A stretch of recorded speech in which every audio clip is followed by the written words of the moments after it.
Oh, the question is like, you know what, were you honest about yourself being, like, you know, going on to the first appointment or the first buyer or the first seller that you're meeting, okay, and then will you tell them that you're my first one? I'll definitely be honest about it, okay, but look at it on a bright side, okay, when you're new, okay, what's going to happen to you? You're very, very energetic, you want to make sure this thing is done right, okay, you dot your I's and cross your T's and all that.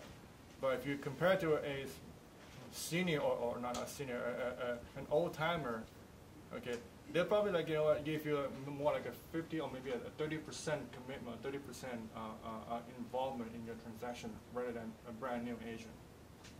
Okay, because I was prepared to answer that question if I would ever ask that.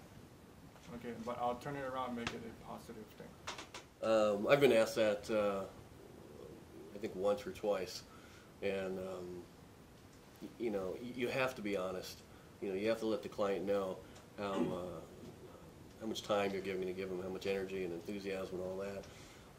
You know, have your team stats or your office stats, you know, behind you and support that.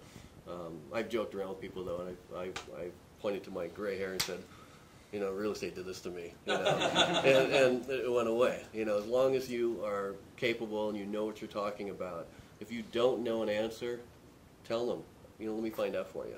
If you try to flub your way through it, they're going to see that. They really will, you know, so, but you should be honest. I don't know every answer, but I will always get back to you in a timely manner. I'd rather give you a correct answer than try to guess. I will be here for you, I'm committed to you, and you just give them that confidence that you're going to take care of them. And that's just what they care about, that you're going to do a good job for them. And they can look you up, you know, I mean, if they're smart enough, you know, Google you or whatever.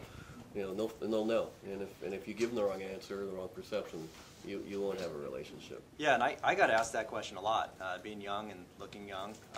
You know, I still had that last year. But you know, what I always would tell them is, you know, I would acknowledge the question, and then I would ask them another question, and I would tell them this is how we're going to take care of that issue if I didn't know that specific, you know, problem or that question that they asked me. You can always lean on your company. You know, if you're with a big company, you can always lean on them. But in all honesty, my first deal, it never came up.